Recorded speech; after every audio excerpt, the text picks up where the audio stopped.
Okay, so this is actually one of my oldest poems, so there you go. Can you hear that call for equality, for unity? Globally interconnected in our network society, surfing, sifting and seeing through social media and information streams, it has come to our critical attention that our basic freedoms remain under siege continuously. Elites have always tried to freeze our revolutionary productivity. We know that capitalism, neoliberalism and individualism all represent a decrepit, poisonous system, and we know things have to change. We are so tired of lies, bored of no democracy, bullshit bureaucracy, rhetorics of political validity revolving in fallacy.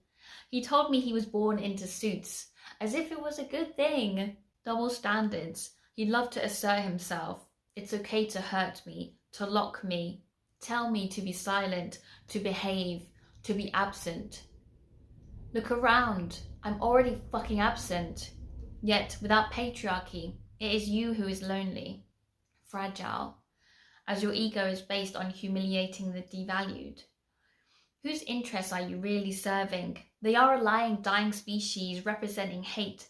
Stop teaching and reproducing forms of discrimination that are solely based on the narrowest interpretation of life, whereby everybody cast outside is considered no longer human.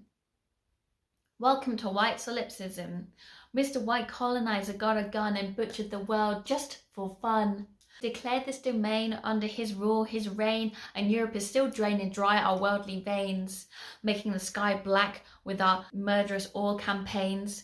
We have impending cuts bleeding out our precious mechanisms of collective support, slicing up funding to access and support programs, a closing invitation for those born into a context conventionally considered a limitation. The people that are treated with such daily indignation, we're talking about gender variance, poverty, disability, the most vulnerable in society. They're closing centres where people like me can get support, and even those who are the priority groups are still waiting months on waiting lists. Facilities for refugees, migrants who are economic refugees because of coloniality, stripping their lands and means of making money, disguised under the guise of modernity. As if we haven't taken enough in utter greed from other parts of the world. British empires built on top of imperial fires, suffering and the robbing of resources. And this will continue on until no one is left. We have to stop them. And yes, it will take all of us.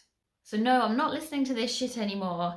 These ideas that you're upholding, they are dated. They are dead. Whilst you're struggling to implement them, remember that one day we'll be in charge instead. By in charge, I mean indulging in non-hierarchy, practicing the best of our ability actual equality, where we know we need a life-affirming politics, which is about interconnectedness, a politics which dissolves boundaries which are used to separate us. The consistent binaries in recent Western history represent this poisonous tension between people and things. It dictates who is human and who and what is not human. These dichotomies are fabricated, but they are also made real. Let's start with gender, an infamous boundary.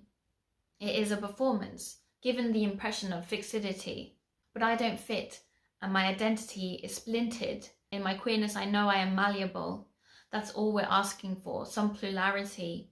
I will somewhat disentangle myself from socially ascribed norms, slowly working towards redressing the harms which has been messing with me and my pack.